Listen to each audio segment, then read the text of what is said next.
होतं weight लॉसचा day 5. सकाळी 40 ते 45 मिनिटं जे आहे ते मी छान फिरून येते आल्याबरोबर. पहिले तर रात्री हॉल वगैरे आवरला नव्हता, तो आवरायला घेतला, कारण रात्री ऋतूचा प्रोजेक्ट जो आहे तो करून ठेवला होता आणि डोनी त्याला एबीसीडी वगैरे काढली, ती वाळण्यासाठी तसंच फॅनच्या खाली ठेवलेली होती.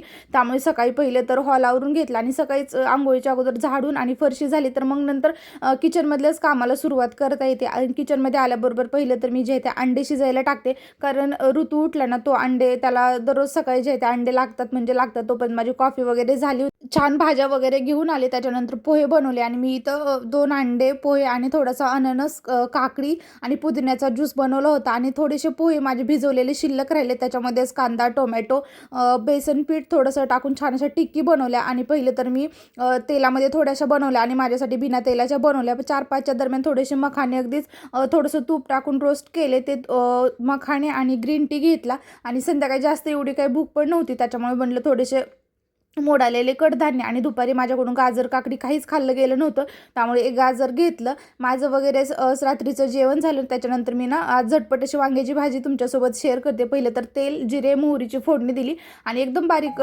कट करून घेतलेला कांदा टाकला. आणि या वाटणामध्ये मी आलं, लसूण, खोबरं आणि कोथिंबीरीचं छान असं वाटण बनवलं. आणि अशा म्हणजे एका वांग्याच्या 4 अशा फोडी बनवून घेतल्या आणि एकदम झणझणीत आणि टेस्टी अशी वांग्याची भाजी तयार झालेली होती. सर्व जे आपण घरगुती मसाले टाकले आणि थोडंसं गरम केलेलं पाणी पण टाकलं. 2 ते 3 चमचे जे आहे ते शेंगदाण्याचं कूट टाकलं, ते छान असं भाजी शिजत ठेवली. त्याच्यानंतर मी एकदम मला 3 ते 4 चपात्या बनवायच्या होत्या, चपात्या बनवून घेतल्या. त्या दोघांसाठी छान असं जेवण वाढलं आणि मी मात्र माझं रात्रीचं वेट लॉसची पावडर घेऊन